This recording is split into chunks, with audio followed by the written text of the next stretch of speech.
Here we go. Episode 23 of the Football Pod. And Paddy and Andy are with me. And we've got some news for everyone at home this week that we can finally talk about. Andy Moran, congratulations on your appointment as football manager at Leitrim. Congrats. How does it feel to be able to talk about it finally? Yeah, no, it's good. It's been a mad week, and it's just nice to be able to say or know a destination where you're going next year. I've talked to all the lads, and it's nice. Paddy, it was a difficult few days for us. We had to sign an NDA, a non-disclosure agreement, over the last couple of days to make sure we kept quiet about it. Very difficult for us for those couple of days. How does it feel that you're like Andy Moran, your co-host, has now branched off to become a manager? I feel a little bit cheated, a little bit deserted. We've been left in the lurch. We had a long-term contract signed, and he's been poached. I can't believe it. Leitrim County Board have a lot to answer for, I have to say. But no, we kind of were touching on it last week, and then obviously it came out like so. Delighted for you, Andy. I know you can see your passion from day one for coaching and managing it for the game on the pod from the first time we spoke. When was the first pod, Tom? Jeez, it was May. It was the 12th of May, Paddy. I've never it was like about 5 years ago with COVID and everything. But delighted for you, Andy. I'll be down in Carrick and Shannon now for the first National League game next year. I remember the first recording live for Off the Ball. I remember my shock at the first pod to actually see somebody meet somebody that talks more than me. And that is the great Patrick. So that was an interesting May afternoon. I think we were sitting. We used to do it during the day then. I remember our first production call, and it was like, we'll try and keep these pods to 40 to 45 minutes. That's the peak number we could do. Stop talking about it as if it's over, lads. Stop talking about it as if it's over. It's not over yet. No, hold on. Final countdown. I'm in negotiations with Jenny here. It's not all over yet, okay? Everyone relax. Jenny's going to replace Andy on the pod. I think the best tweet under was, don't worry. She goes, Jenny will do the management. Andy will be still on the pod. So.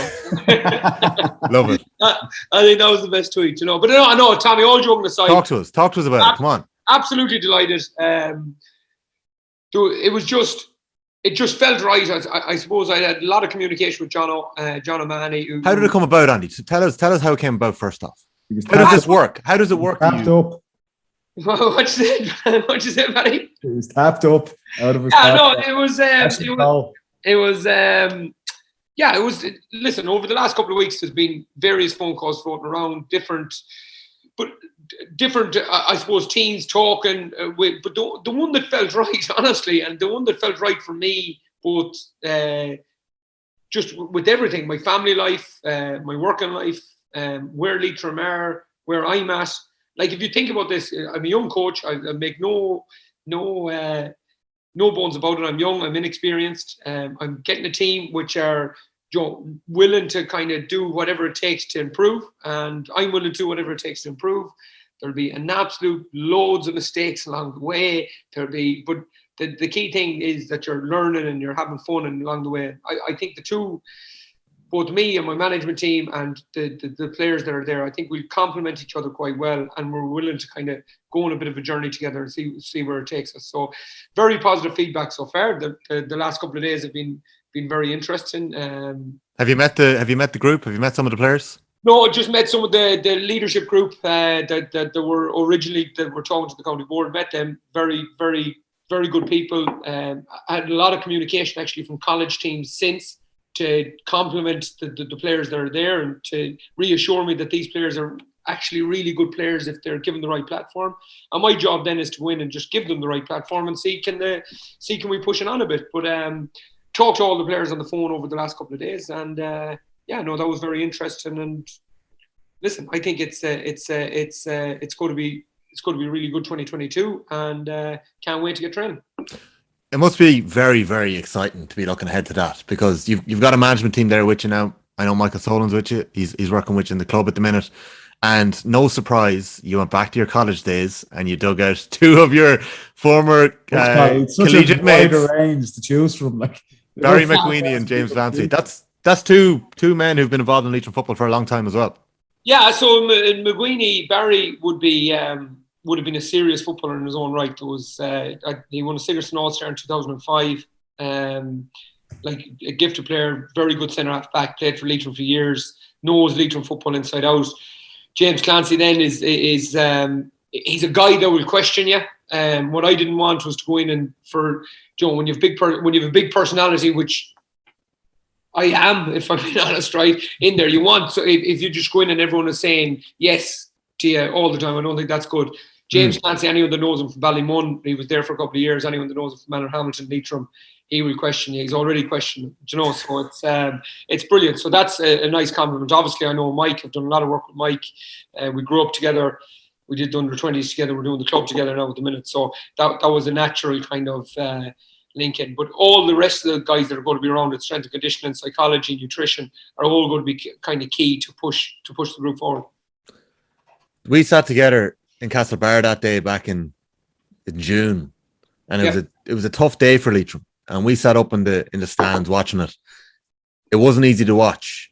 Was there conversations going on at that stage? Do you have it in the back of your head that you might be sitting there with those lads at some stage, that there was a possibility? No, absolutely not. That wasn't. I actually talked to James Clancy straight after the game when we were waiting in the stand.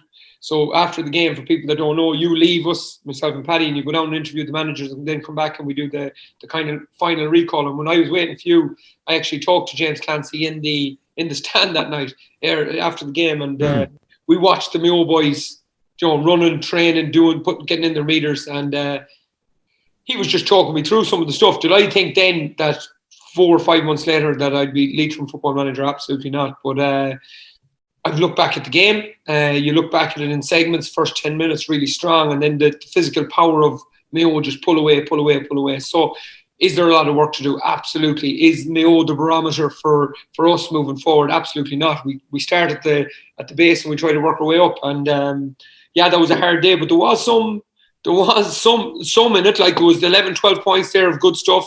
If you compare what happened between, I suppose, Kerry and Cork, Mayo and Leitrim, there's not much difference there, and there is definitely room for improvement. You see the performances of Mark Plunkett that day, playing in the middle of the field, really, really strong. Paddy Maguire and a few others around. You'd actually picked out a few of them at the day as well. I listened back to our chat afterwards, and it's funny the way it works out. I don't know how it led to then me being there. I don't know, but our town, our connection. I've often talked on the pod about John O'Mahony, and we have a connection to Leitrim through Jono. And when it first came up, I was talking to Jono, and he was giving me all the kind of compliments, how mad they're about their football, how passionate they are. If you can get the people believing in the project that's going ahead. So my job for the next couple of months is to start that process off.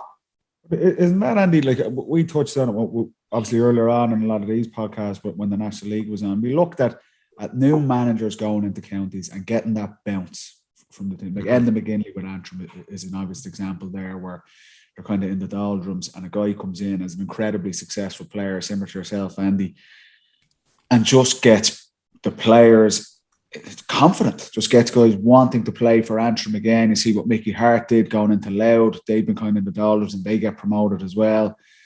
New managers going in and bringing that breath of fresh air with them, and all of a sudden you have these players. What we were talking about it last week about Kildare. Players want to be there then. It's Andy Moran's our coach, that this kind of inspirational player out in Connacht for the last number of years. If you're a player there, you're intrigued by that, and I know that's your idea, that you go in and give a boost to those guys with your personality and the energy you bring. And you've seen it this season with managers in Division 3 and Division 4 getting something out of them. So it is, I think it's great to see guys taking a chance. And you know what I mean? The amount of people have said it to me over the last couple of days, asking about the pad more than anything. But like Andy could have went, Mayo, get involved in the back room, Mayo, or maybe under 20s or something like that. It's a risk going into, you said it yourself, you're a relatively inexperienced senior coach going into a team that's probably struggled in the last couple of years. But that's how you learn, and that's, the sky's the limit for what you guys can do. So it's great to see. It's exciting to see, even from looking from afar in, But even two things on that, Paddy. I think anyone that goes into a county team, no matter what level it starts at, wants to be pushed. Because if you didn't want to be pushed, you just stay with your club. You play your bit of football and away you go. So they want to be pushed. And I think we forget that sometimes. So people want to be challenged. They don't want to be in their comfort zone. They want to be pushed out of the comfort zone. And that's when they feel the sense of achievement. So I think when you're talking about Enda McGinley there and Mickey Hart and all them guys, I think that's what they probably created in there. And then secondly on it, I think the pathway for coaches now is the way that I'm going. It's the way you get, you go in and you get stuck in and you see, are you good enough for this job? And for me personally, it was like the Mayo thing is brilliant, but I've been entrenched in it for like mad to get out. Yeah, but like I went in first when I was 15, 16 years of age. No, let's be totally transparent here. I wasn't asked or answered to go into the Mayo squad. They're set up. I'm not saying I was, but it was time for me to get away, just to get away and spread your wings, Andrew, as they say. I think so, Paddy, and kind of learn and not know everyone. Like this, knowing everyone sometimes can be a weakness as well. No, it's taking you out of your comfort zone as well, and what you're going to try and do with the players and push them on and start getting the best out of them. And again, we go back to that thing. People have a pain in their neck listening to us trying to maximise your potential. You know what I mean? And identifying, well, what's going to be success for Leitrim this year, getting those players playing to potential, and then see where that gets you from there. And like I say, there's templates there from what's been achieved this year, like I say, in counties like Antrim and Louth and things like that. And that's going to be the challenge. It's funny you mention Antrim, because a couple of weeks before Leitrim got hockey by Mayo, they had ran Antrim so close in the league. They should have caught them. They came back in the second half, and we were looking at the team sheets between the Leitrim team that had played the previous year, Andy, and the Leitrim team that lined out against Mayo. There was a huge turnover that day. I'd say those Leitrim boys don't need a huge amount to be able to believe that they can perform better than they did the last day against Castlebar. But the one thing that I'd like to say about that we said before back then was how long Leitrim had to wait until they came out again and played a game of football. Mayo were playing up until 3 weeks ago, yet the Leitrim footballers haven't played together since June. It's a huge disadvantage, and I think it's a nice place to move into the structures. But on Sunday week, actually, this day week, TG4 are showing the Leitrim County final, and I'm hoping that the two teams show what's actually within the county. There's some. Are you double jobbing that day? Are you doing like punditry as well for a few quid as well? No. Newspaper column at half time. There's plenty you do it. Hey, I've no couple of after the game. I've no couple of gigs in one. I've no couple of focal, Paddy. I'm out. But yeah, so it's Kenny Downley. Yeah, no. So I think they're going to show like, and I genuinely, like, and not talking out of school here. Talked to all the guys this week.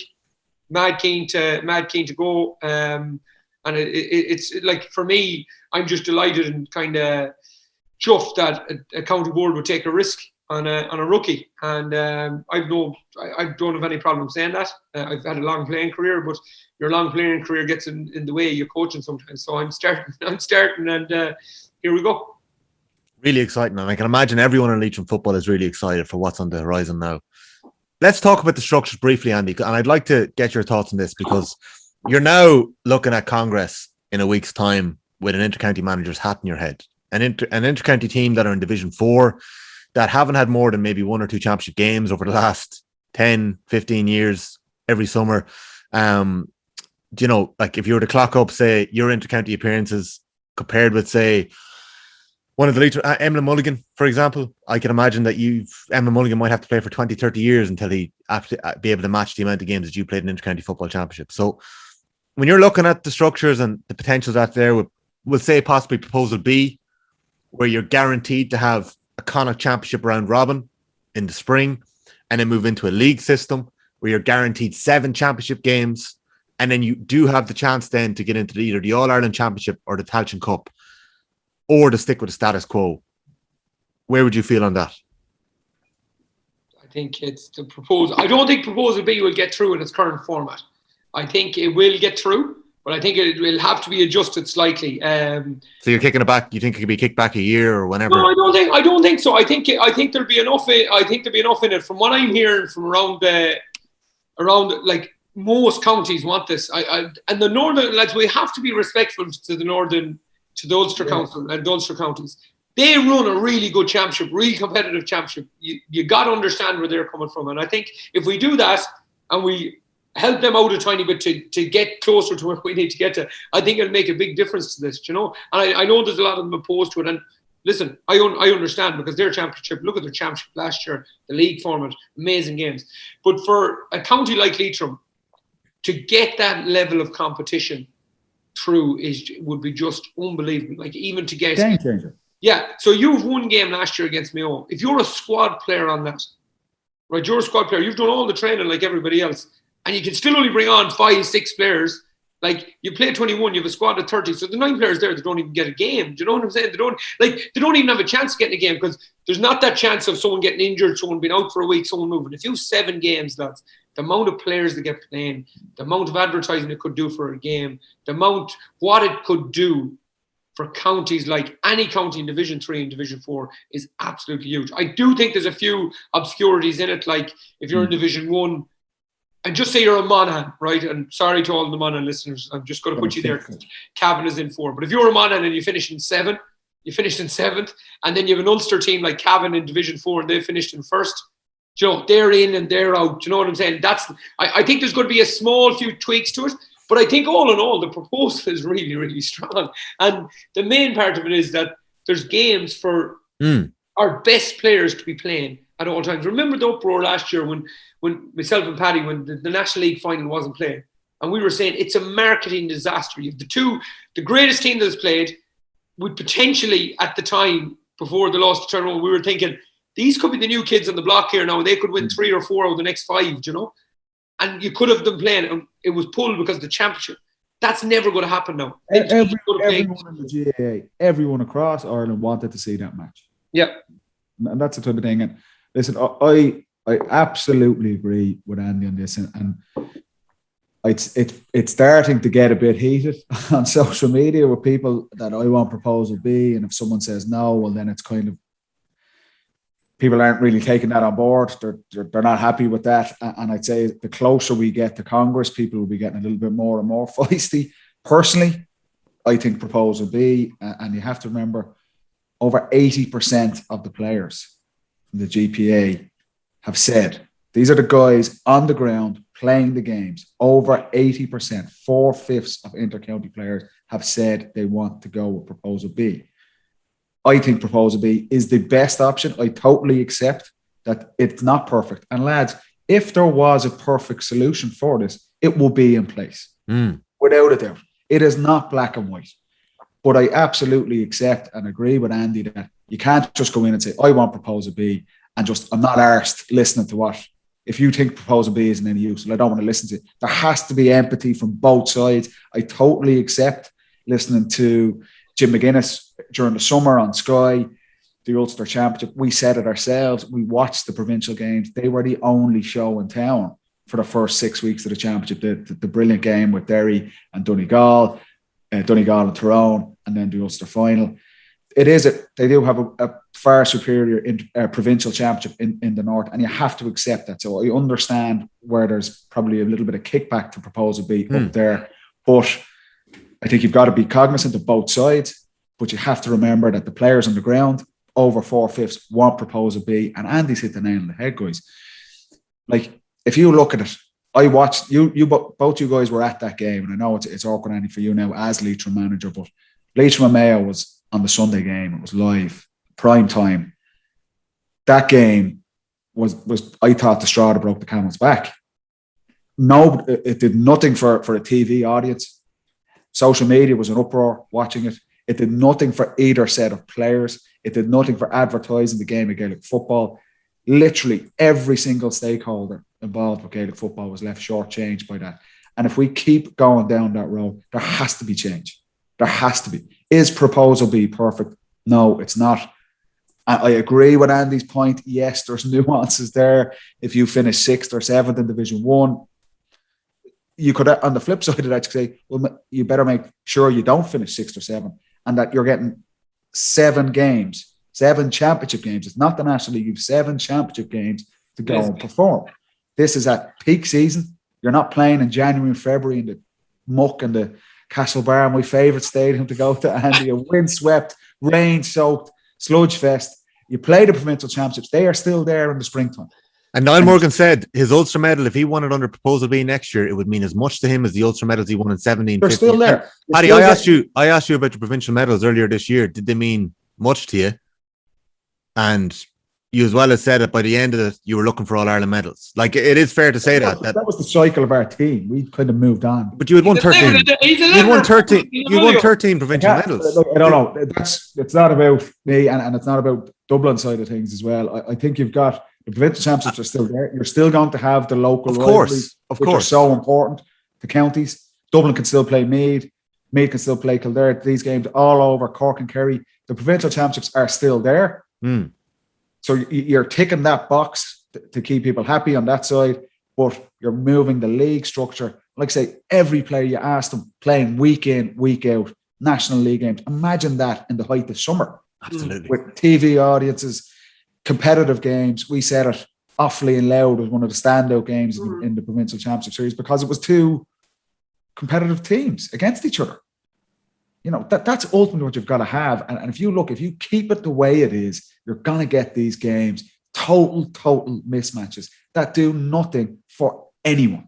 Nothing for the players, nothing for the supporters, nothing for the media, nothing for the coverage of the game. Proposal B, that's why it's getting so much airtime. Will it get through? We don't know. I understand. I think you've got to be, both sides have to be open-minded about this. What is for the ultimate better? There's going to be sacrifice from either side. People have to make sacrifices. If there was a perfect solution, it will be in place. But we've got to evolve the game. It is broken. It is broken. And because we've had, a brilliant end. There's recency bias there. We've had a brilliant end to the championship with the semi-finals and the final. We cannot forget where we were in May, June, July. It was the Euro, like I say, the Euros were on. There was everything else. You said it. You said that was. I wasn't watching a game. Like, I watched that Leitrim Mayo game. That was just one example of it. And it's like, this is not what Gaelic football is about. There's a better way to do this. There has to be a better way to do this. And I think Proposal B, at the minute, is the best option on the table. We'll just see in 2 weeks' time if they're going to go down that road or not. It's hard to know, but I think the player's voice needs to be heard in this. It was over 80% that have pulled for this. Paddy, just on that, just to re-emphasise one thing Paddy said. He goes, there's going to be 7 championship games for every team in the height of the summer. Come on, like, what? That's it, like. What? Do you know, that's it.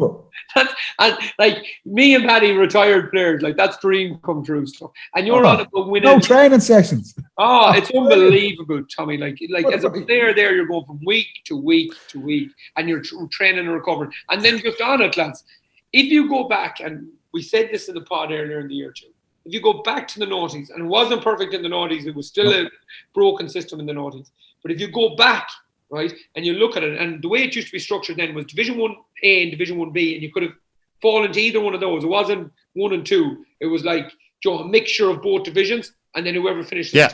So we used to play the Limericks, the Fermanagh, all these smaller counties. We used to play them right through, right? But what did you find in that? You get Fermanagh getting to an All-Ireland semi-final in 2004. You get Wexford getting to All-Ireland semi-final. National League final, or National League. Did you get the National League? National League final against Armagh. Yeah, National League final. You get, remember Limerick against Kerry down in the Gaelic grounds with Darrow Shea caught the ball over the bar, nearly beat Joe. So these guys are getting used of the pace of the game throughout the course of the league and championship. And you're on about that compound interest kind of thing. Yeah. That is the way counties will improve. That's the way you get the addiction to it. Lads, just an example, right?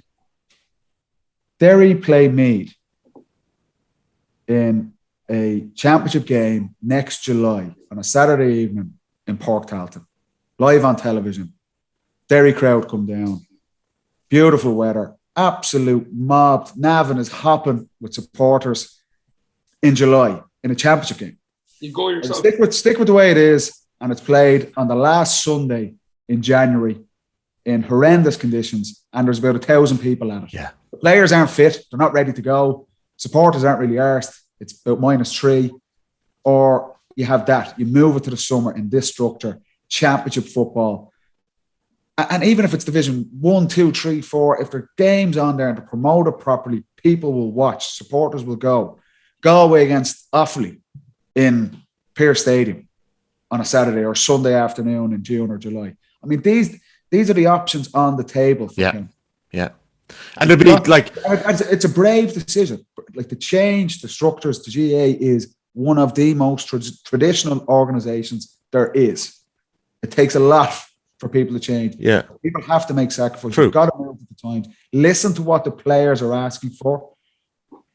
Review, cold-heartedly, objectively look at what has happened in the championship the last 2 or 3 years. It's on a downward slope. It's not going upwards. It's going down. Yeah. Something needs to happen with it. Sticking with the status quo. Come on, I think we're better than that. That's all really strong stuff, lads. And I think one of the positive things over the last couple of weeks is a lot of people are talking about it, which is very important before October 23rd. So we've had lots of voices on Off the Ball over the last couple of weeks, and we'll have plenty more. Will you ask that Derry Mead question to Rory Gallagher like you did there next week when he joins us on the football pod? Rory's going to be our I'd go myself. Guest. It's only up the road, like. I'd be interested in that game. Do you know what? I'll put it to you this way. I'm not interested in going to January. You could plan your little staycation to the Kingdom in June for Dublin's away game, and you could go to Westport and get for their game in Castlebar. The Wild Atlantic Way, they need to link in with Tourism Ireland. Yeah, they easily could. And have the championship up and down that coast in June and July. What a week. You'd have a good week golfing and watching ball, wouldn't you? You absolutely would. We're going to come back to Congress once more next week. You'll have no fun. You'll have your head in the books, coaching. I'll be having a few points down in Clarny. I'm ringing you for reviewing teams. Were you at this game? If you trust my insight, God bless you.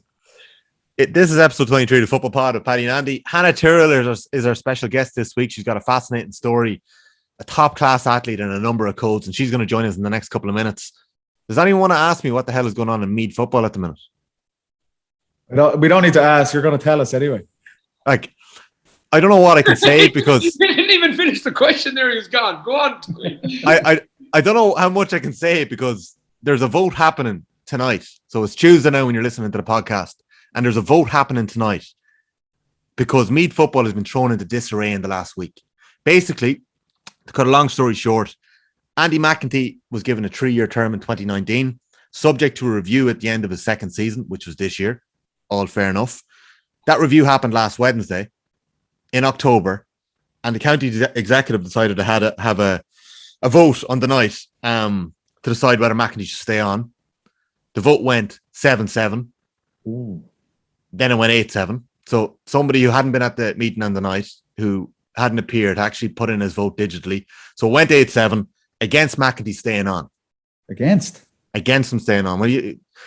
So what's happening now is that it's going to a vote on Tuesday night where each club in the county gets a vote and the 16 executive members get a vote. So there's going to be 75 votes. And basically McEntee has said he wants to go to the vote. He's not going to resign, which I think was offered to him during the week. He's going to aim to stay on.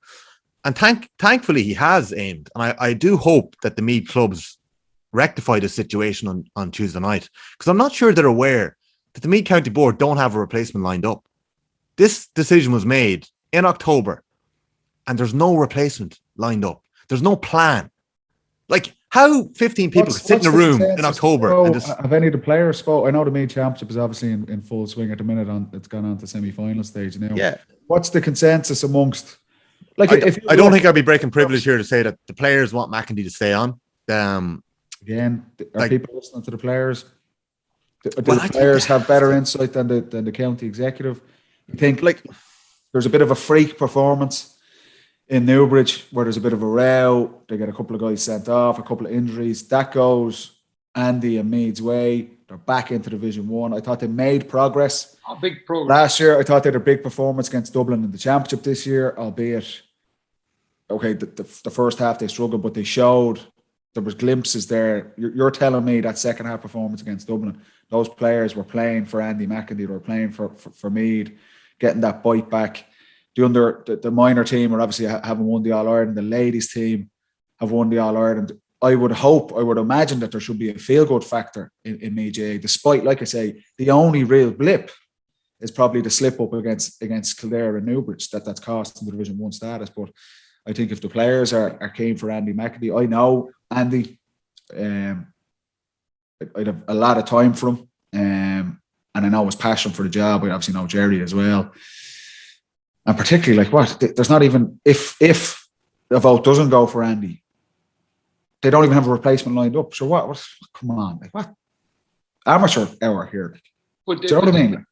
And like I say, if they don't fancy Andy in the county board, when we're made out of the championship? July. That's the incredibly frustrating thing. Waste 3 months then. It just shows that it's just absolute. You've said it there, right? And Meath football has started getting things right in the last 5 or 6 years. We've seen the minors coming through now with no plan. We've started winning minors, started winning under 20s. We've got good people involved.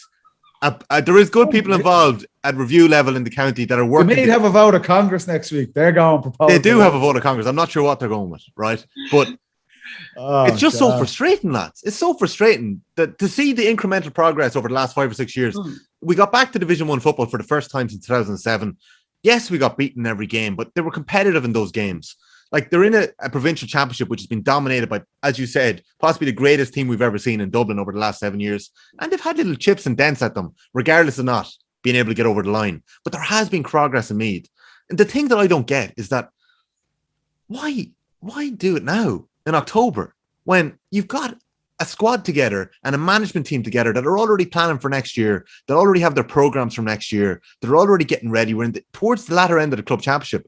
What use is it for any manager to come in to be shoehorned in and dropped into the middle of that situation? And also, if McEntee does get through, what does it say about the executive board that voted against them? That the players and the management are completely against what they voted for on an October night? I don't think they'd care, to be honest. No, I don't think they'd care either. I don't think he'd care either way. Yeah, if the players are with him, he's focused on, and the players and the coach will be focused on.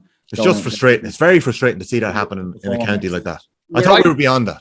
Where I would find it strange, I played my third last game against Meath in Croker in 19. 19, yeah. And I thought they were really, really strong. I remember saying it to Mickey Newman coming off the field, saying, John, this, you could see that it was the start of something. And then they've Colin Nally in there, don't they? Yeah. As a coach. They've Niall Rowland then in as a S&C coach. And you can see the progress, and sometimes it takes 4 or 5 years to that doesn't happen overnight. It didn't happen with Dublin overnight under Gilroy. No. It happened over 3 seasons. It took them 5 to get there. And I think they're really kind of, you've seen in the second half against Dublin, their fitness level was strong, their football skill was strong, the dummy solo for the goal. You've seen that it was coming. So it is a strange decision, but I'm with Paddy here. I don't think Andy McEntee, he doesn't strike me as a fellow that cares less. If he gets voted in again, they'll just keep going. They'll keep going, Yeah. As I said, there's been a general manager appointed in the county in the last couple of weeks to help bridge that transition from minor to under 20s to senior. And it sounded like an incredibly important appointment in the county. And we know that there's a plan in place to possibly have some of that management team involved 2 or 3 years down the line. But they're not there yet. And those players aren't there yet. Just killing a project at this stage. Fair enough. If you have the review in June or July and you say, right, it's not working, we're going to move on. Do it then. Make your plan then and move on. Lads, I've taken up enough of our time. Hannah Tyrrell. You were down it, Tommy. Well, but it might be all for nothing because by the time the podcast comes out, we'll know what's going to happen in Meath football. So he'll be kept on. He'll be kept on, I'm sure. Hopefully the clubs rectify the situation. So we'll wait and see on that one. You are listening to episode 23 of the Football Pod with Paddy and Andy. My name is Tommy and I just had my rant about Meath football and it's over. It's out of the way.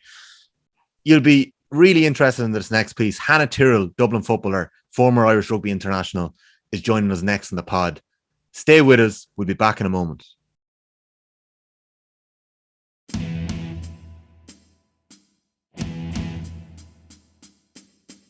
You're welcome back to episode 23 of the Football Pod with Paddy and Andy, and I'm delighted to welcome our next guest to the show, Hannah Tyrrell. You're very welcome. How are you doing?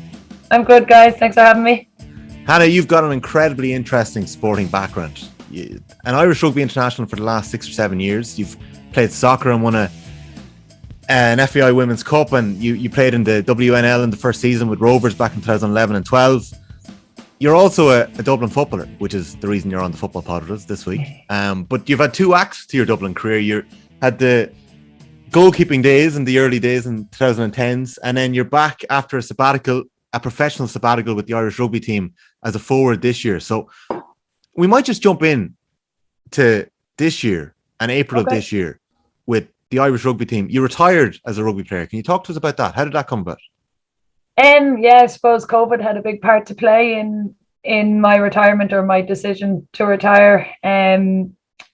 We were meant to play in the Rugby World Cup, which was meant to be on, I think actually it was meant to start yesterday. And unfortunately COVID got that postponed by a year. And for me, I'd always planned on retiring after that World Cup if we had made it with the Irish team. And when COVID pushed it back a year, and I think we found out it was probably in February or March, we found out it was being postponed. For me, I kind of had to sit down with my now wife and discuss kind of the implications that would have for us, you know, as a family, and all the plans that we had made, you know, or what we were hoping to do for post World Cup and post retirement. And for me, like, playing with Irish rugby for the last number of years was incredible, but it was very time consuming. You know, it's an amateur sport, and you know, you're working Monday to Friday, and then for the most part you're in camp all weekend from Friday to Sunday, not seeing anybody else, and that takes its toll. And I had to think about, can I do that and give that commitment for the next 18 months or so, you know, to get to that World Cup? And at the end of the day, the answer was no. You know, I had a lot of commitments. I had plans I wanted to do, and I really wanted to start focusing on my job, my career as a teacher, because I got into that late again, partly because I had been with Irish rugby in the sevens team, you know. So for me, I decided I'd play the Six Nations and see how I felt afterwards and make that decision. And I went into that Italy game, which was the last game for us with Six Nations, knowing that this potentially could be my last game, and to enjoy it. And when the game ended, I was in floods of tears, even though we won. And you know, I took a couple of weeks after that to ponder my decision, but that kind of just sat with me, that it felt right, that something inside me knew that was the end for me. And I was very happy for it to end that way. You know, things would have been different had the World Cup been played this year. Would I have stayed on? Absolutely, but it's not to be. And you know, look, I'm very proud of the rugby career I had. Never in a million years did I think I'd ever pick up a rugby ball, let alone play for Ireland, you know, in the two codes and go to World Cups and stuff. So yeah, it's been something else, you know. Like, and I'm going to circle back to the end of your rugby career in a moment, but let's go to the start, because I couldn't believe it. Like, so just for anyone who's listening in and may not be fully aware of your story, you played a lot of football underage with Dublin. Yeah. You won an under 16 All-Ireland. You won a minor All-Ireland, beating Cork in both of those games. You came into the senior panel, and you're in and around the senior team around that time as well. You played a bit of soccer. I think you played a bit of soccer in college. And in 2013-14, you decided to pick up a rugby ball for the first time. And six months later, you're a professional athlete. Yeah, look, it is a bit unbelievable, I suppose, and incredible. But I suppose at the time, women's rugby in Ireland wasn't very big. There wasn't a very big player pool, and they were always, particularly the rugby seven side of things, were always looking for talent outside of the rugby playing pool. But a friend of mine who I knew through GAA and who was trying to break into the Irish squad herself mentioned to me that, you know, like, rugby sevens is coming into the Olympics, and Ireland will, you know, have opportunities there, and that you should come out and play a bit of rugby. And I just went down to club training in Old Belvedere one night because I was going to UCD and I knew a few people there, and I fell in love with it. And the first year, actually, Old Belvedere were stacked with Irish internationals, so I actually played with the second team for the whole season, and didn't really have a clue what I was doing, just running away from people and, you know, trying to tackle everything and anything, but not really with like much Andy's technique. nail career there. You know, and yeah, I played the league there, and then, you know, February came, and Dublin came calling again, and I ended up back in goal with them for the league campaign, and we reached the league final. But a couple of weeks before that, I got a random phone call midweek one time from a guy called Stan McDowell, who was like the talent ID coach, asking me to come in and give sevens a go and come into their setup. And I hadn't a clue what I was doing in there, but something obviously showed because they offered me a contract, and it was just an opportunity I couldn't turn down. And like it led to an incredible journey over the next couple of years. Like Absolutely. you traveled the world as a professional athlete. Yeah, like it's absolutely mad. You know, for me, it was that opportunity. Like it was the reason why I took it. You know, I was going to be able to travel the world, you know, get paid for it because it was an Olympic sport, and play for my country, potentially play in the Olympics. And growing up, you know, I was soccer mad growing up, and that was never really a thing for girls and young girls and women to be able to go off and play professionally. It was very, very rare back then. And like for me to have this opportunity was a bit of a no-brainer, you know. So I thought it'd be a year or two, until maybe after 2016 Olympics, and sure here we are in 2021, and I'm just finished. So you know, it's been crazy. Like, yeah, it's just mad to think back on it and all that I've achieved in that sport that I genuinely never thought I'd ever play. And just moving into that, Hannah, like then you go, when you do like get to the 15s, you end up playing 10 and 15. Now, for a person that doesn't know very much about rugby, like they seem to be the positions where you need to have such an understanding of what's going on, positioning wise, where you need to be. How did you make, like, that's nearly even a bigger transition from going from zero to playing to being the main player on the team. How did that come about? Yeah, so I've been playing sevens for the majority of my time there, but I did jump back and forth into the 15s team when the schedule allowed. But I was mainly a winger and a fullback, because I was quite fast. But I suppose kind of Adam Griggs came along, and I had played 10 for him years ago with Leinster, because Nora Stapleton, the then Irish out half, got an injury, and he had kind of asked me to play there, and I played there for, I think it was like 3 games, and he kind of mentioned me, you know, I think we're looking at moving you to 10 about a year. This was kind of just before COVID hit, so you know, end of 2019, he was like, we're looking at you for the next season for playing 10. It'll take a bit of adjustment, and it took a lot of adjustment, but it was just something he kind of floated to me, and I felt like I had the confidence to try it. I suppose part of the reason probably was because we had a pretty stacked back three, you know, the rise of Bevan Parsons, Emer Constance being a long-term standout there.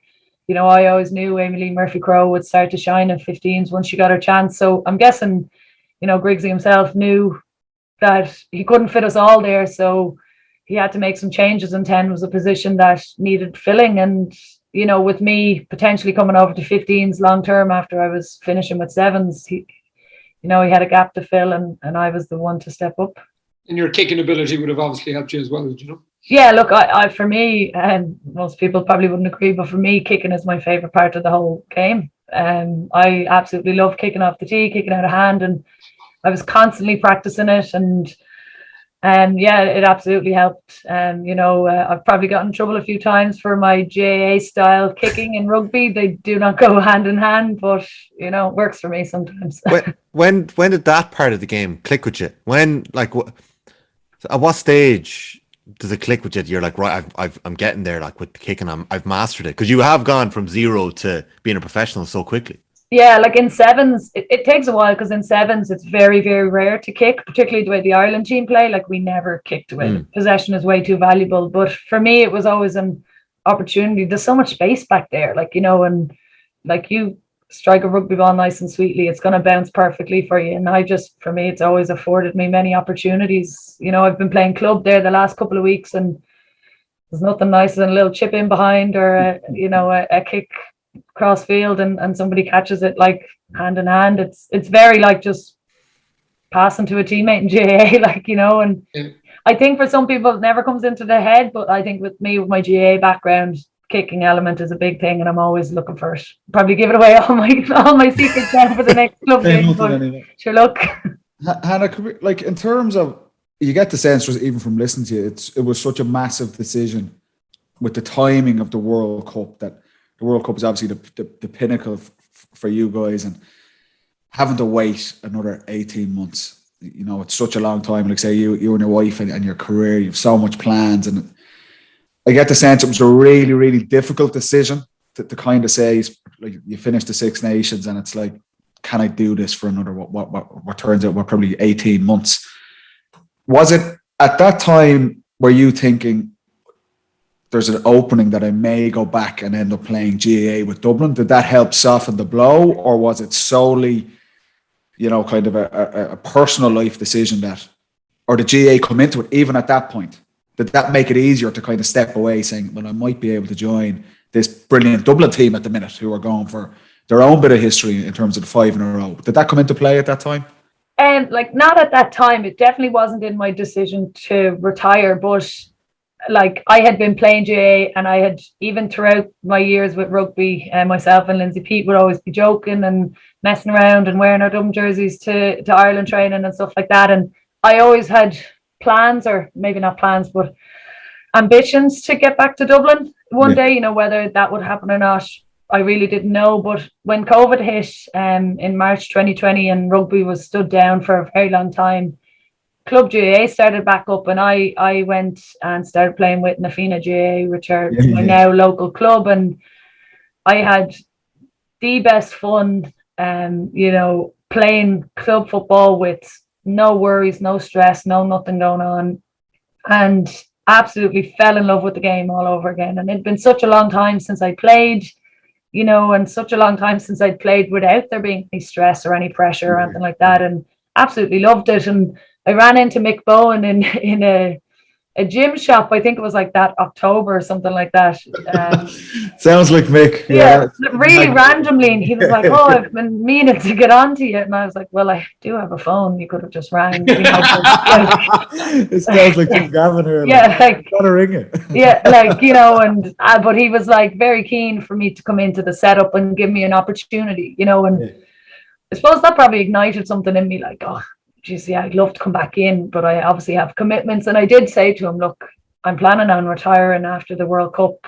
So if you're still around and you still want me by then, I'll happily come in and give it a go. But I said to him, that could be a full year from now, It mightn't be a couple of weeks. Our qualifiers were then meant to be in December. And I was like, look, if we don't qualify in December, sure, I'll be out in the February, but again, it could be a whole year, kind of thing. And he was grand with that, and he left me off and whatever else. And then I was playing a bit of club football again, just the odd training here and there, but I was fully flat out with the rugby and planning on playing a bit of club then this summer again. And when the retirement came in, I was like, geez, I'll potentially have a free summer here if I do. I take this route, and I'd it'd be great to play a bit of club football, but I thought it might be too late for Dublin. Because they usually start much earlier, but with the league and all that being postponed with COVID, that gave me a huge opportunity. And I rang up Mick, and the rest is history, I suppose. And here we are, and I loved it. I loved everything. I'm intrigued, Hannah, and kind of, you've kind of finished, you played with Dublin earlier on, where they were kind of competing for All Ireland, but they obviously got over the line in 2010, and they did a bit of heartbreak against that brilliant Cork team. Then you step away for 7 years from the ladies inter-county game. Yeah. And the strides that the game has made, and I would say Mick would have been a big part with the Dublin ladies team, and you look at the final this year, and heartbreak for us losing that game, and fair play, Tommy's delighted with Meath. but the quality of the game, the skill levels, everything about it, it's just a brilliant game. Is there a massive difference? Did you feel when you went back in with the girls at the start of the summer, having been there before, kind of thinking, oh, look, and obviously with your professional athlete background, that gives you a bit of confidence going back in with the team. How big a difference was it, or how did you just settle? No one knew. You probably just settled in the first week, did you? I don't know how confident. After 2 trains. I don't know how confident I was. Look, for me, I suppose when I went in, thankfully, there was still a couple of the girls that I had played with in 2014. The Lindsay Davies, Sinead Ahern, Niamh McAvoy, and all them. Goldie were still all around, which was great. But the very first night, I strolled in and I was like, what am I getting myself in for? Mick had just said, come on down, be grand. And I walked into a 1 kilometer fitness test, and I couldn't believe what was that. And I was like, surely I'm not going to have to do this. Made the wrong decision. Just started. And it was like, in you go, off you go. no rest or, nothing like, and I was like, here we go. But yeah, look, to be honest, we're actually training in the same facilities up in ECU there, where we were in 2014. So like that was actually like quite nice, and having that routine, and I knew exactly where I was going and what to be doing. But I think the biggest change, and you mentioned it there, it's the skill level across the board, not just in our team, across the board. There are just players coming like out of the woodwork with this insane talent and ability.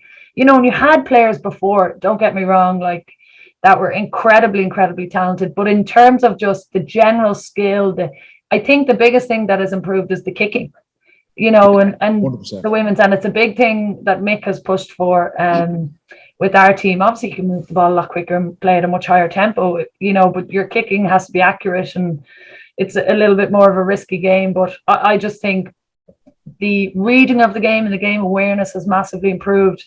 That little bit of bump and physicality has been really good for the game. I think it's made some great watching when it's reffed correctly, or kind of allowed to flow a little bit. But brilliant game, yeah, like for me with Dublin, like we always had pretty good setups and stuff like that, but just this year was a level above. Like we had every single thing we could ever need, but what I loved about it the most was that we still really stayed true to that amateur side of things. We were still able to go off and enjoy ourselves and relax a little bit and have a joke and have a laugh, but then we were serious when we needed to. And while like it was really intense in training and stuff, it never for me was stressful. It was really, really enjoyable, and I honestly just loved it from that very, very first training session. Because my first training session, like I actually said to Mick, like, I'm not sure how I'm going to get on here. Like, I don't know if you're going to want me for the summer, like I don't know what's going on here. I wasn't in the setup. I was just kind of giving it a go. So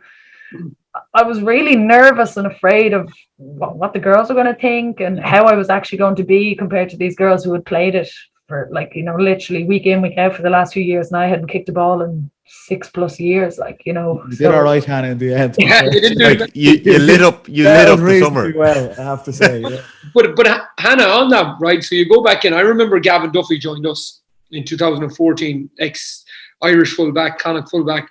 And I remember he joined us, and I remember him just commenting on the fitness levels, and not like that we were insanely fit or anything, but just the transfer between rugby to Gaelic football. And we had Conor McKenna last week, who played Australian rules, and he came back, and the way he described Australian rules then into Gaelic football, and he even said, I think, lads, that he's not at his peak fitness level yet where he can go further. Did you find it a strange transfer, just the way the game does be played? Did you find that difficult when you came back in? Yeah, absolutely. And like when you hit a Dublin setup, like there's no let up from anyone, and we play a lot of challenge games between ourselves, there's huge competition, and I kept getting caught out when the ball went out of play. Because like for me in rugby, it's you turn around, you set up what you're doing, either in attack or defense, and you've 30 seconds, a minute or so.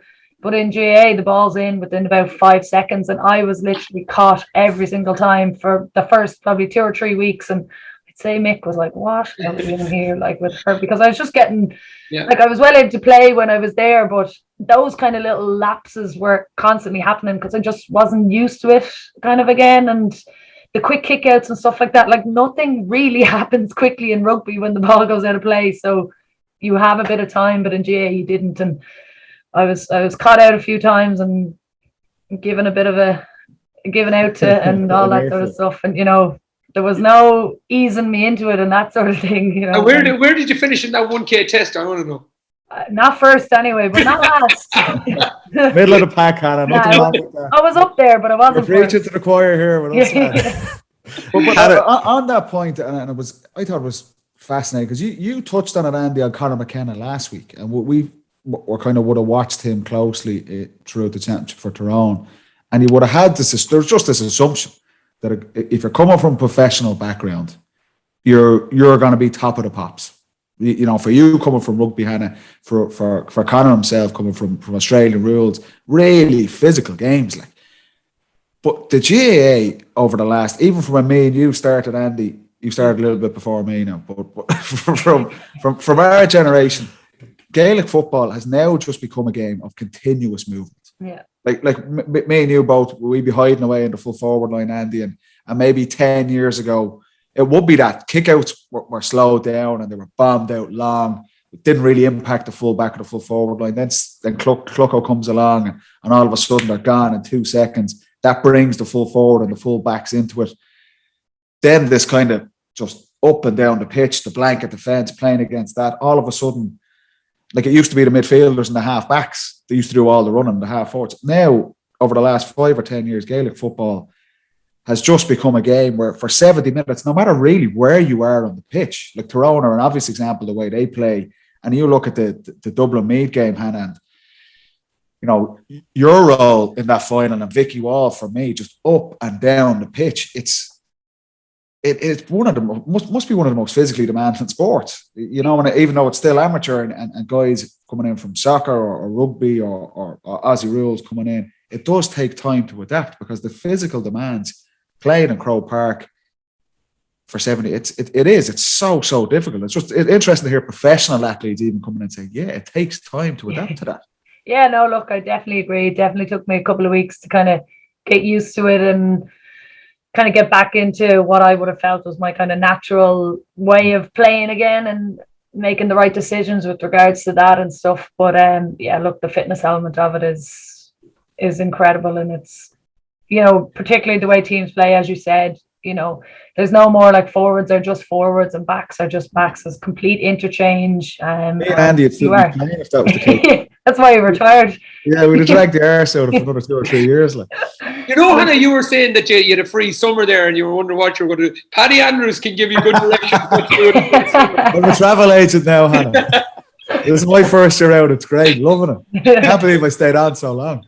Yeah, but like, yeah, look, it's just the fitness levels are incredible. And just, I think to be able to get up and down is one thing, but to be able to get up and down the pitch and then still, you know, have an end product at the end of it, or be able to put in that tackle or that pass or that finish and stuff like that is just, it's great to see. And as you said, like Meath were the best team at it this year. Like I couldn't believe how good they were at just all of them getting up and back and up and back. And you know, some say it's because they had a youthful team and this, that, and the other, but it was their drive and their determination to stick to their system, and you know, and the belief that that system will get them over the line. And it was a bit surreal on the day, but you know, they were incredible at it, and they're, you know, it was.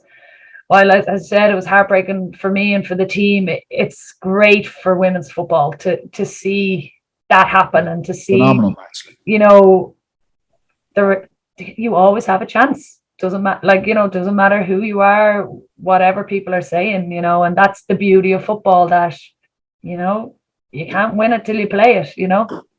Yeah, and like the Meath team are obviously an example when we're looking at the structures at the minute in Gaelic football, coming from intermediate the previous year and moving on to winning it. So I think a lot of people have spoken about how well the LGFA structures have worked over the last couple of years in terms of bringing a couple of teams on. So that's really interesting to hear that how relentless Meath were in that final, that you were nearly, I suppose, surprised a little bit in a way as well. Like in that second half, it felt like as a Meath fan that, okay, Meath, look at the smile on his face, kicked 2 points. You've just wound them up, man. Cry over here, it's fine. Yeah, we put him on mute there for a few minutes. It did feel like you guys could catch them with a goal in that second half, because I know Meath only kicked maybe 2 points in the second half, and it felt like you were getting close and you were chipping away at that lead the whole time.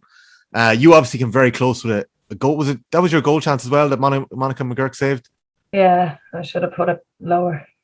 Okay. Jesus, Hannah's after giving us her time to come on as a guest. And you're dragging 5 points, I think, from play, and then you about the goal. Unbelievable game, like. Don't worry, it haunts me every day. I won't make that mistake next year. I'm sorry for bringing that back up. Winning All Ireland is obviously in your mind. It's in your heart, like in your head. Like you missed the 4 in a row. The drive for 5 was on this year, so that must be a big driving force for you next year. Yeah, absolutely. Look, obviously, I knew I always wanted to go back to Dublin. I always wanted to get a senior All Ireland. It's a bit of a grievance. My wife actually has a senior All Ireland, and so she won in 2010 with the team. So that's the one thing I'd like, not just because she has it, but you know, obviously I grew up playing Gaelic football, playing with Dublin. You know, I have all the other ones. I've all the underage ones. I just don't have a senior one. And yeah, look, I wish it had been this year. Would have been a dream year for me, but Meath were well worth their win, and that is going to really drive me for next year. And to be honest, I wish Dublin started tomorrow, because I literally wanted the day after the final, I was like, can we just start the season for next year, because I just want to go again. I loved every minute of it. You can't, like that. That's class to hear. Can I bring you back to the start, because I know we've dragged you away from the NFL tonight. You were watching it earlier on. We're recording here on Sunday evening. I mentioned briefly your background in soccer. You said that soccer was nearly your first love. You played Gaelic football as a kid growing up. You were a professional rugby player. Where did the obsession with sport start for you?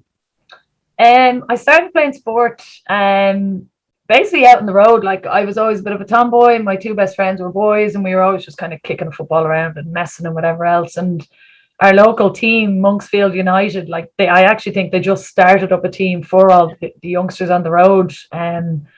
Started a team when I was about 6 or 7, and the lads were going down to play, so I went down to play. To be honest, I was absolutely useless, really, really bad. You were stuck in goals by this under 16. No, yeah. No, I played outfield for soccer. I played outfield, but I was useless. And only looking back did I ever figure that the coaches were like, you're going to be our super sub here, and we're going to put you on, you're going to change the game. And only years later was I like, they were so crap, that, they didn't want to put me on. Taking all these notes going into coaching now. Yeah. But they used to got arrested this week. They used to say to me on the road, Paddy, they used to say, oh, you're the best keeper. In other words, you're going and going. Yeah. I was never the best keeper. Yeah, but so I started there, and I loved it. And I just kept practicing, I was always practicing keepy uppies. I always had a ball, and I ended up being decent little left back for my team, and loved it. And I was the only girl on the team, and I was just one of the lads basically, and loved playing soccer. And I didn't pick up a GAA ball till I started secondary school, and I was about 12 or 13. And I kind of moved up closer in the village in Clondalkin and went from there. It's funny you mentioned earlier that the roots to professional sport, I think back in 2014, weren't as possibly as big as they are now. Look at the AFLW, look at, I suppose, rugby at the minute, soccer at the minute in Ireland. But from listening to you there, the roots to any kind of sport as a young girl at that age didn't seem like there was much happening.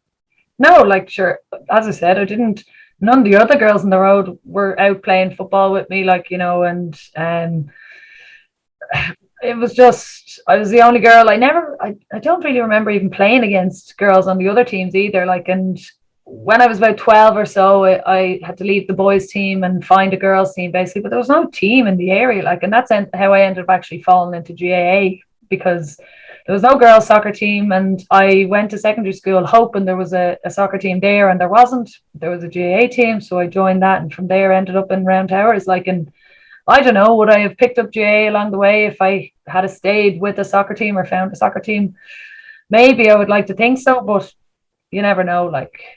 For me, I grew up watching Roy Keane play, and it was always just men's football, and didn't even really know that the Irish women had a soccer team, let alone the Irish women's rugby team was going. And the only woman that I remember watching on TV and stuff like that growing up was in athletics with Sonia O'Sullivan, and I absolutely idolized her, but I couldn't emulate what she was doing. So, And were you immediately good at Gaelic football?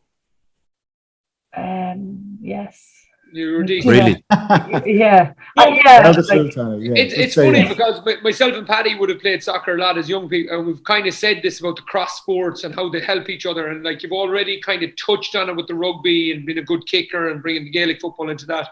But it's funny that you played soccer till you were about 12, straight into Gaelic football, and it helps you. So I find that would you be encouraging young kids, and we probably know the answer, to cross the sports, Absolutely. I would have done athletics, growing up, and tried to play a bit of everything, played small bit of basketball and camogie and stuff like that, and absolutely loved it. I would play every and any sport you can, because you'll always find somebody random who's really good at some sport that you'd never have come across either. I remember there's a girl playing rugby with me now, Fiona Chute. She's playing with me in Old Belvedere, and she's she's actually gone out with Eric O'Sullivan, the Ulster rugby player, but she originally came from the Fina GA club that I'm now playing with.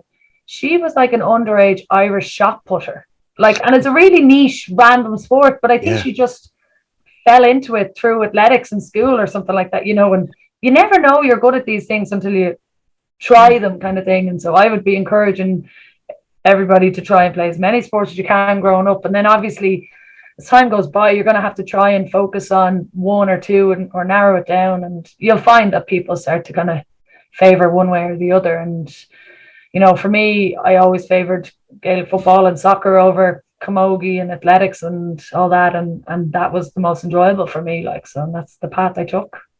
But Hannah, just that, like, you can't really like you're talking about your childhood there, and about the lack of opportunities for young girls playing sport and the evolution of what's gone on to where we are now. Like you and the success that, say, ladies football has had, and particularly here, I'm just thinking from a Dublin perspective in the city, what the girls have done over the last 4 years, and you see, like, I was down in one of the only times I was down in my own club, Bridgeton, the last few weeks, down with my niece, Patter's daughter, playing an under 10 camogie match, and there's 100 9 and 10-year-old girls playing camogie there, and the success that obviously the rugby team had, winning Six Nations titles and things like that.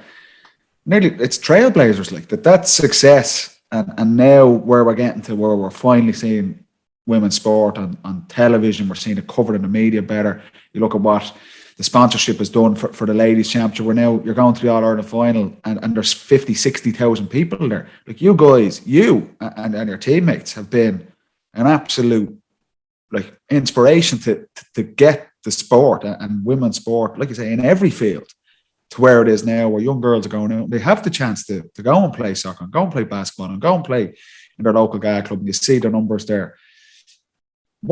What's next? Do you feel you can always do more? Like, I mean, it's probably retirement. You're doing not anymore. Like, you're doing enough. I'm not doing anything else. How do you get it to the next stage again, to get even more girls playing sports, and not just girls, all young people? Like, it's such a massive part of development for young people. Like, yeah, look, I think it's just keep doing what we're doing, keep putting women's sport alongside men's sport on TV, keep giving it the coverage it deserves, you know, and praising, you know, some incredible tries or goals or whatever else that you see scored, not just for being a good, you know, women's goal or women's try, but just for being, you know, it being good sport to watch and stuff like that. And the more that we celebrate and see all that, like, sport, you know, more and more people are going to be encouraged to watch it, to go and attend it, to go and try it themselves, and it's just going to grow. And I think the LGFA have done a really good job on that over the last few years with their whole promotion of All-Ireland final day and putting the 3 finals on the same day and encouraging, you know, bus loads of club and school kids to come down and watch it. And, you know, like, at the end of the day, we were just like those young guys and girls that come and watch us, you know, on All-Ireland final day. That was us. Like, I went to numerous All-Ireland finals, you know, as a youngster, playing along, and wanted to be those people out on the pitch and emulate that. And I understand we are role models, you know, just by going out and playing. And I suppose you have that in the back of your head when you are playing, and how you want to kind of conduct yourselves and stuff like that. And for me, it's about showing how good, you know, we can be. And it's, you know, the skill on show is not just, you know, good for a girl. I used to get that all the time when I was playing soccer as a youngster. People used to come up to me and be like, she's pretty good for a girl. And I was like, why do you have to say that? Like, I'm good. I'm still good. I just, you know, and a few hefty challenges after those, but those comments, you know. But I find it with my little girl. Like, I coach the little ones in the club, you know, and I find it with my little girl Charlotte. I'd say she'd be playing against the boys, and I would still do that. You know, I would still do that. I would still go, oh, she was good, even though she was playing against the boys. And I was I have to catch myself. I have to say, why am I saying that? You know, she was good because she's done the exact same training as the boys. Why wouldn't she be? Do you know what I'm saying? So I think it's a learned behavior. Like, I think it is a learned behavior, and it's obviously based off past stereotypes and whatever else. But, like, like all you have to do is look at, say, our game against Meath on All Ireland final day and the skill that was on show, and the other two games that were going on there. Like, and the game has come on leaps and bounds, and it's definitely on par with the men's game. Yeah, look, we maybe can't kick it as far or whatever else, but the skill is just as good. You know, the quality of the games this year have just been, like we were talking earlier on about maybe mismatches in the All Ireland Championship, that Paddy infamously said that he'd rather watch the Euros than Sligo Mayo earlier in the championship, and it captured. But it did, like, all we want to watch is competition. Like, that's all people want to watch is two teams going at it competitively. And I think you mentioned coaching earlier on. I think investment is a massive thing, and backing it up then with smart coaching and smart people involved in the games as well. It will be interesting to see where it goes to next. Tommy, in the ladies' game too, I think over the next couple of years, you're going to see a huge change in it, because there's going to be certain rule changes that are going to come in that are going to make the game a lot better. Like Hannah was on there about the physicality of the game. It's gone way up. So there's going to be huge. There's going to be huge kind of implications. Like Paddy was on about in Gaelic football, that all of a sudden now when there's a kick out, men's Gaelic football, the corner forwards have to be alive. But when the kick out used to be from the 6-yard box, that wasn't the case. So a little rule change makes a huge difference to the game. And I think particularly around the tackle, the ladies' game is going to go up another level once they sort out the rule changes. Yeah, I definitely agree with that. I think physicality, you know, a big thing I'd say is what's changed over the last number of years in ladies football, and I can only account for my Dublin team and what I've seen, but like, it is that physicality, and because of the gym work that we're doing. Like, you know, before it wasn't really a thing. Like, you did a bit, but it's not the same as, you know, what you could have been doing. Like, and even now I just look at some of the girls in the Dublin team and go, geez, I'm actually scared for how strong you're going to be when you actually get going on a proper gym program here, you know. And it's going to bring the game so much better. But as Andy said, there needs to be changes to go with that, because what you don't want is a stop-start game because of all this fouling. It's too dependent on the referee. Yeah, it's ridiculous. Like, it's too dependent on whether you get. That's nearly determines how quality or how much physicality there can be in the game, which is just. And the two tick rule, Tommy, used to be, it was a good rule for the ladies' game 3 years ago. It's not a good rule anymore. Do you know, there's certain instances where it should be nearly a straight yellow card and a bin or so when the game moves there, I don't know where I don't see a limit. I don't see a limit to the game. I think it's going to be so huge. I was at the 2019 final. It was or 20. No, sorry, the 2017 final. I was there when Dublin Mayo. Bet Mayo, and it was 2 weeks after our own final, you know. So I went in and it was all friendly, and the Dubs were having the crack, and all of a sudden the game started going. 10 minutes in, it was a game of football. It didn't matter if it was men or women on the pitch. It was a game of football. I was getting abused from behind me. I was like, oh Jesus, you know. So it like Mayo up to their old tricks again, huh? yeah. But that's what I love to see. It's a game now. It's not a brilliant sport. It's a brilliant sport. It's a brilliant sport, and I think that the game this year, both semi-finals and the final, has brought it on to a new level. Yeah. Hannah, we've been speaking about your incredible sporting CV, and it's a complete coincidence, but today is World Mental Health Day. Would it be okay if I asked you about your own story? Because I think some of our listeners would be aware of the phenomenal work you did around 2017 with the Tackle Your Feelings campaign and working with Pieta House as an ambassador. But while you were obsessed with sport as a teenager, you also had an incredibly difficult battle with your own mental health and some issues around then. Could you talk to us a little bit about that? Yeah, look, I'm very open about it nowadays, I suppose. As a young teenager, I suppose I never had a lot of confidence in myself, and I felt like I wasn't good enough. I've always been very ambitious as a person and wanting to, you know, reach the highest pinnacle of everything. And sometimes I probably set the bar a little bit too high, and then, you know, it was unattainable and I couldn't reach it and kind of felt like a bit of a failure. And as a young teenager, I ended up developing an eating disorder. And I felt like if I could maybe lose a little bit of weight, you know, I might be a little bit better football player, might be a little bit better in school, I might be a better friend, and might look a little better. And, you know, things would start to fall into place, and I might actually start to reach those goals I kind of set for myself. And I just started to have really negative thoughts about myself, and I also began to self-harm and for me, like, the self-harm was a bit of a way of punishing myself if I felt like I hadn't achieved those goals, those targets I'd set. And I couldn't get away from all the negative thoughts and the feeling of wanting to hurt myself or punish myself after a bad day. And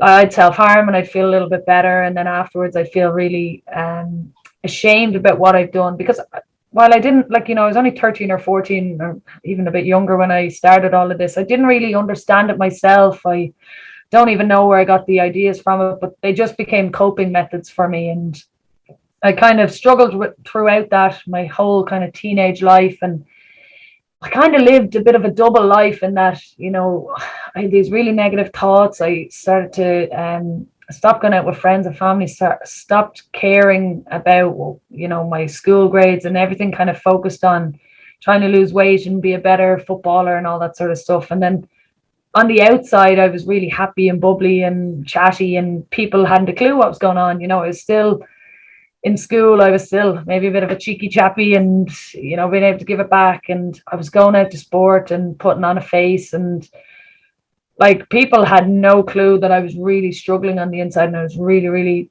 down and depressed and just not myself. Like, and I kept it to myself, I suppose, because of the stigma that's out there. And, I was afraid that maybe that nobody out there could help me, and it just began to spiral, and I got worse and worse throughout the years, until I was, in my late teens, finishing up school, and I needed to get a bit of help, and Pieta House was where I went, but for me, like, sport, I was still playing Dublin underage through all this, but sport was like this calming relief for me. I often didn't want to go training, I didn't want to go to matches, and it was the last thing I wanted to do, but I always felt a bit of an obligation to my teammates. Maybe if I wasn't playing with Dublin, I probably wouldn't have felt that as much, but I always went out, and I really enjoyed the training. I wasn't doing it to lose weight. I wasn't doing it for any other reason than it was a sport that I loved doing. And when I started getting a bit of help with Pieta House, and obviously family and friends figured out what was going on, it was mostly the friends I'd made through sport and through Dublin that were the ones that really helped me through my recovery, and it took a couple of years, it wasn't overnight, and it took me a lot of graft, I suppose, to have that confidence to reach out and ask for help and tell people I wasn't feeling well and stuff like that. But over time, gradually I began to get a little bit better day by day, and to the point where I was able to say that I was fully recovered. And it was a long road, but I'm just so grateful to have come out the other side of it and still have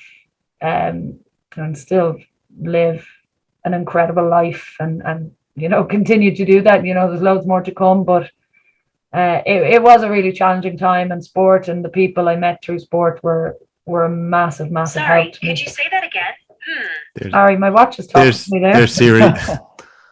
Sorry about that. There's my Siri. Hold on. Yeah, look, just a really, really challenging time, but fortunately, I came out the other side. And for me, growing up, there was never any talk of World Mental Health Day or well-being week or any of that kind of stuff. Nobody coming into school and chatting about mental health or anything like that, or resilience. And so for me, when I was asked to share my story a couple of years ago, I was a bit hesitant at first, but I realized the potential it could have and how many people it potentially might help, and encouraged to reach out and ask for their own help. And so I did it, and it's genuinely been one of the best things I've ever done. It's very therapeutic for me to tell my story, but also the amount of people that have reached out to me and thanked me for sharing their story, because it gave them that little bit of encouragement to ask for help themselves and get the help that they deserve, because most people think they don't deserve that help, but they do.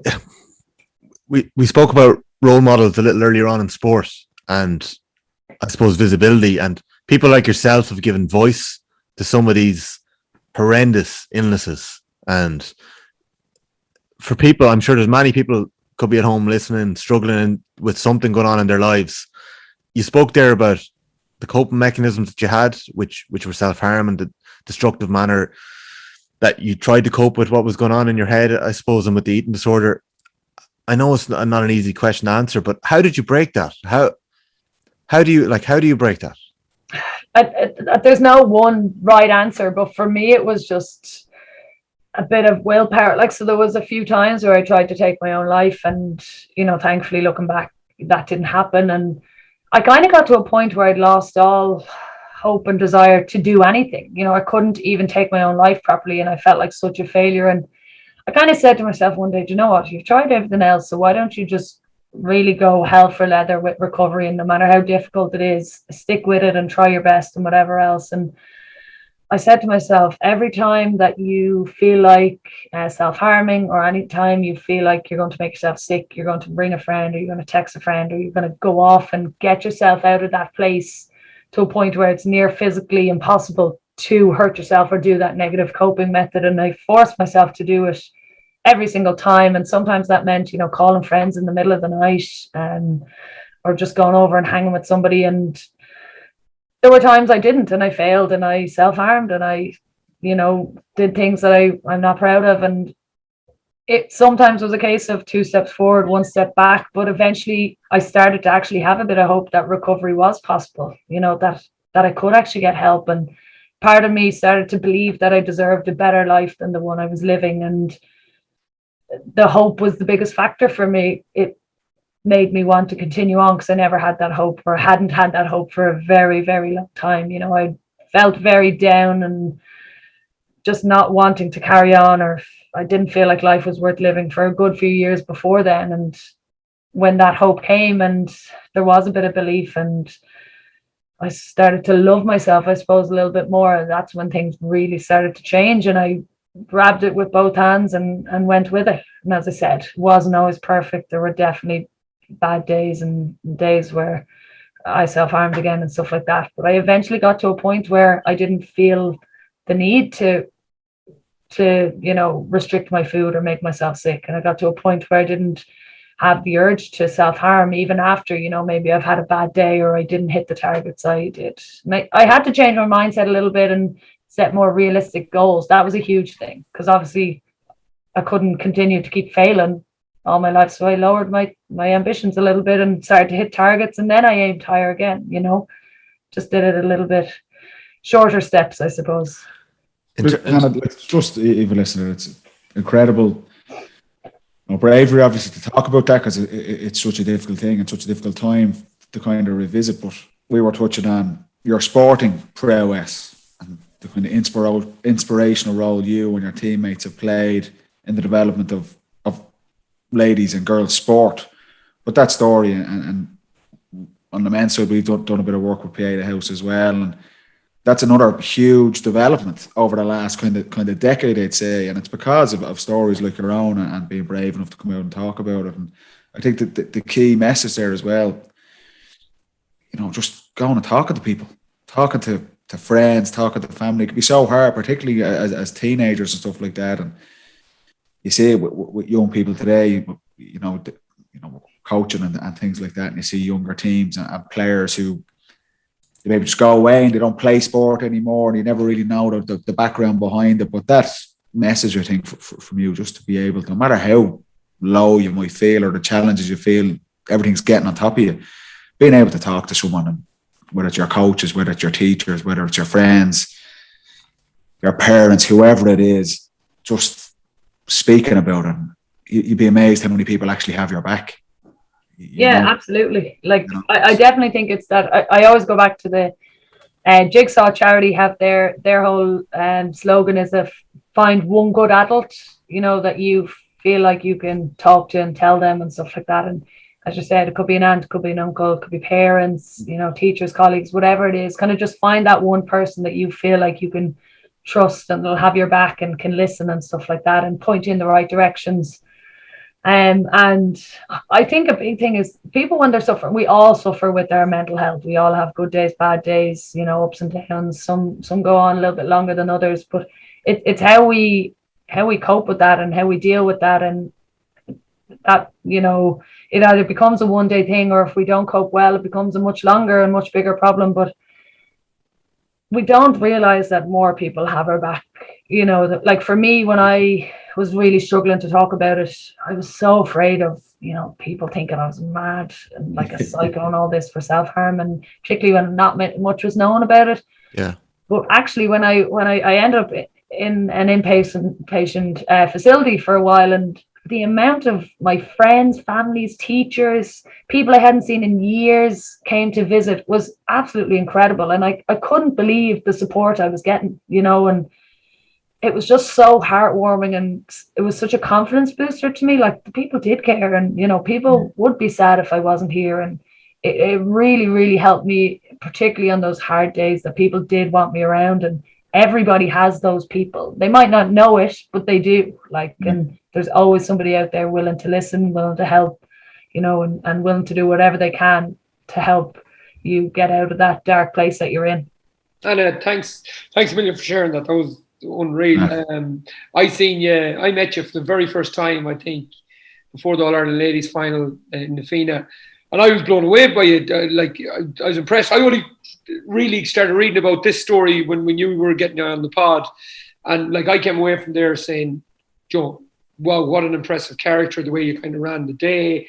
We were running around doing a bit of coaching. Hannah was dictating where we were going and pointing and telling me what to do, like all good women do. But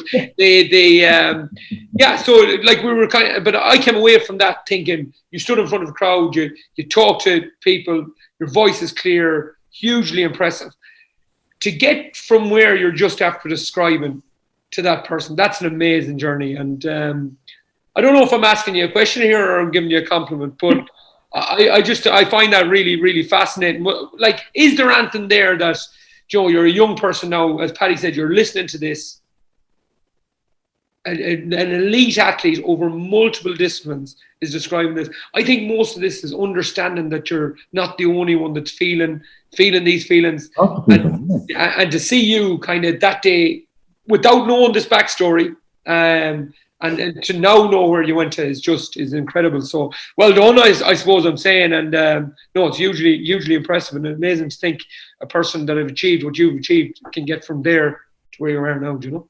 Yeah, thanks. Look, obviously I'm immensely proud of myself for having overcome that. And I would definitely say to, you know, people who are struggling now that, as I said, reach out. There are people out there willing to help you and support you. And the other thing for me would be that I would say is find something that you love doing and never stop doing it. Because for me, particularly when you're in a really dark place, you don't want to do anything and you tend to give up the stuff that you love, and then that makes things even worse, you know. And for me, I was so glad that I never gave up playing sport. Like, it genuinely saved me. You know, it changed my life in that not only did I make some incredible friends out of that, I met my wife through sport, you know, but they were the ones who saved my life. And if I hadn't have gone there to sport all those times, like, who knows what I've made it here today, you know. And so whether it's sport, whether it's dancing, playing music, you know, whatever your hobby is, drawing and all that sort of stuff, like, find something and stick with that and don't ever give it up. And then also find somebody that you can turn to and you know, kind of someone that has your back and can help you, and it'll do you the world of good. And you know, it helped me, and hopefully it'll help anybody else who's struggling, you know, no matter how big or small their problems are. Spoke about COVID delaying the World Cup and how that kicked you back. It also delayed your wedding back to this summer too. So like it did, like you did have that moment as well, but it was delayed, obviously. It was mad. So we got engaged in January 2020. So like prior to COVID being hit, and before even kind of COVID was mentioned proper, like, we had set a date for April 2021. And as the months went by, like, you know, we were in the summer and people were cancelling their weddings and stuff. We were like, no, by April, be grand. And then September, no, by April, be grand. Like, you know, and kind of Christmas, then we were like, mightn't be grand. So we kind of pulled the plug in January or so. And we didn't really set a date for when we'd do it yet, but we knew we kind of wanted to, in the nice way possible, get it over and done with, like, you know. So we were like, we'll do it at some point this year. And we pushed it back again. Rugby played a part. Like, we were meant to be leaving for the World Cup end of August, so we were like, right, we better get it done near enough start of August so we can still enjoy ourselves a little bit and, you know, have a weekend off at least before we hopefully fly out to the World Cup. And so we set it for August the 11th instead of the April the 9th. And it worked out brilliantly in some ways, in that April 10th, we ended up playing our first game of the Six Nations. You know, I wouldn't have been playing that had I been married that weekend. And that was a great win and a really nice start to the Six Nations. And then we set our wedding for midweek of August the 11th because August 14th was down to be like a friendly game, I think it was, for the Irish rugby team before we flew off somewhere. And I was like, yeah, it'd be grand, I could miss that friendly. And then turns out the All-Ireland semi-finals that weekend, and I had to say to Mick, like, oh, it always gets in the way, Hannah. Yeah. You know, and like Circa, my wife was like, are you kidding me? Like, I can't get away from sport and everything else. And I got the Tuesday night off training, got married on the Wednesday, and then I was back training on the Thursday for the game on the Saturday. To Mick for giving you a night off now. I know, yeah. And you ended up player of the match then that night on the Sunday as well, so it didn't do you any harm. Yeah, no, it was, look, I think, I don't know, that was a sympathy player of the match or something. I have no idea. No. I didn't really care at that point. We were into an All-Ireland final. Yeah. Got married finally, and good week. It was a really good week, you know. As weeks go, that's not it bad. was mad, but I'm still waiting for my invite to Paddy Stag this weekend. I have you in, Andy. You're too busy. You're watching the Leitrim County final. Andy's either doing a media gig or something to do with Leitrim. Hannah, you've been incredible with your time. Thank you so much for joining us today. Like, it just remarkable learning about your sporting career and how you've battled back from your mental health issues when you were a teenager as well. If I could ask you for one thing that you've taken from sport in terms of the transferable skills from soccer to rugby to GA, what would it be? Footwork, I'd say. It's helped me in every single aspect. Like, I think for most Gaelic players, footwork comes quite naturally, and that was a huge help for me in rugby, like that stepping and stuff like that. But I think I all got that from kind of the fast feet and the dribbling skills of soccer initially. So for me, footwork has been something that's got me out of trouble on more than one occasion on and off the pitch. So I'll go with that one. We can relate to that. We all can. We can all relate to that. Got to be sharp around town. Yeah. I live on the north side now, so I definitely do. Yeah, exactly. Yeah. Welcome to our side, Hannah. Hannah Tyrrell, thanks very much. Thanks a million, Hannah. That was deadly. Looking forward to next year. That was just incredible. Hannah Tyrrell joined us on episode 23 of the Football Pod with Paddy and Andy. Folks, I hope everyone listening at home enjoyed that as much as we did. Unbelievable hearing Hannah's story there from, I suppose, the two parts of it, the battle that she had and also the sports career that she's put together. It is just so impressive. And Andy, good shout. It was like we sat down together and we were talking about who we'd like to get on the pod over the next 8 or 10 weeks, and you had Hannah's name in there straight away. You mentioned that you came across her at a gig before the All-Ireland final. Yeah, she was so impressive. We did a gig in the Fina Football Club, myself, Patrick Corrigan and herself, and she was running the whole event, and she was just so crisp and clean and spoke so well. I was kind of quizzing her about her other sports and stuff like this, and I just was like, wow, this is amazing, you know. So it was one that stood out to me. Didn't know the backstory at all until this week, until we knew she was joining us on the pod, and just an amazing story. And I think if there's parents, coaches, people listening to that, I think that'd be well worth somebody just grabbing that and giving it to a 15, 16-year-old kid and just saying, maybe take a listen to this and let's see what's going on, and read up on her backstory and show the kids of Ireland that there is a way here to get through things, you know.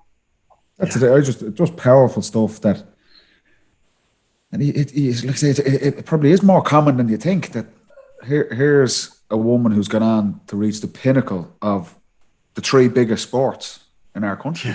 It's incredible, an incredible story. That's an incredible story alone. But when Hannah's talking about how she felt during, you know, her teenage years and the challenge she was facing, it just, like, resilience is one of the, just jumps out, that no matter what, she was able to come through and achieve what she's done now and still going. And like listening to that man, young Andrew there as well, it's just the passion for the game. You can see her quote, like they lost the All-Ireland final and you know, I'm watching as a supporter and gutted for the girls coming up short. And she's there, I'll train tomorrow to get ready for next year's All-Ireland. So to still have that passion for the game. Just look, lads, what a guest. She was top class, a brilliant story, so many lessons for everyone, sporting and just life, not everyday life. So brilliant to have her on, yeah. Yeah, no. Privileged to listen to her there for the last hour and to spend time in her company. And even with you throwing a few digs in about me. Like, I can't help it, eh? Look at in her stride. Like, it is. Podcast 23, Patrick, and we still haven't taught him.